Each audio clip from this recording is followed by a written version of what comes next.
We do C, which says y is the square root of 3x squared minus 4x plus 6. Beautiful question.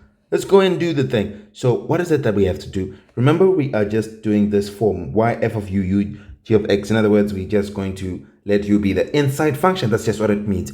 How do we do it? We cannot differentiate if the square root sign is there. We have to change it to what it means. What does it mean? It means the power of half. So it's this whole thing, 3x squared minus 4x plus 6 is all raised, is all raised to the power of half. Now, once we put it in this form, we see the composite function to say, oh, something inside and the power outside. That's a composite function. We let the inside be u. So you say, let u be equal to this inside, 3x squared minus 4x plus 6. Okay? Which means y is now, instead of this whole thing, is just u to the power of half.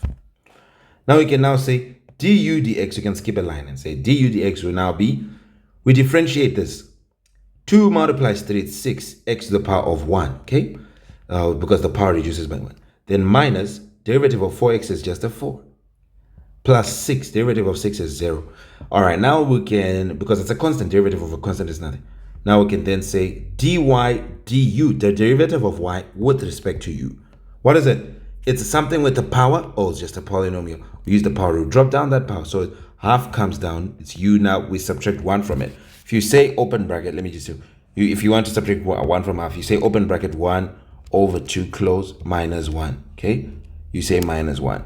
You get negative half. So your answer is going to be to the negative half. You have reduced the power by 1, okay? So now you can then come and say this is in its simplest form. In its simplest form, it's fine. So I can now say dy dx is going to be this one, which is dy du times this one, which is du dx. Now, what am I going to do? What is my dy du? It is half u to the negative half, which is like to say, if u is to the negative half, you can just put it in the denominator, okay? You can put it to the denominator. So it's like it is 1 over 2. Then because this u to the negative half can go and join 2 in the denominator, it becomes u to the positive half. So it's 2u to the positive half.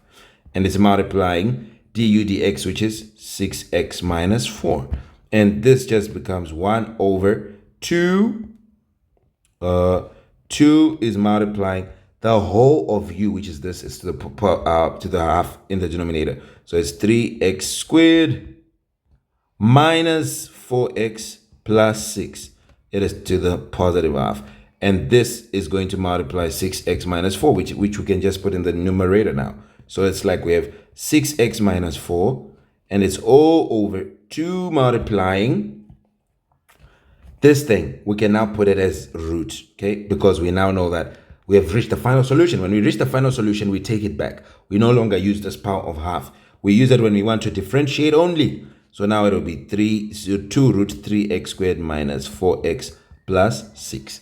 Now what we can do is I can bring out a 2 here because I have a 2 here. So it's like I can bring out a 2 here. How do I factor out? You say 2 into 6x, it becomes 3x minus 2 into 4 is a 2. Okay, and it's all over 2 root of, remember you can't put 2 in the root because you need to get the root first according to BIDMAS. Okay, 3x squared minus 4x plus 6. BIDMAS says brackets, indices, then division, multiplication, then addition, subtraction. These are the 4 orders. You start with this, then you do division and multiplication. It doesn't matter which one you start with, but you do them together, then addition, subtraction. Anyway, now you'll be saying 2 and 2 will cancel. You end up having 3x minus 2 all over the square root of. Remember, when you cancel these 2's, do it with a pencil soft so they can see there was a 2 there. 3x squared minus 4x plus 6. And here is your final solution. This is your dy dx. And you are done. This is so simple. Chain rule is a very simple thing.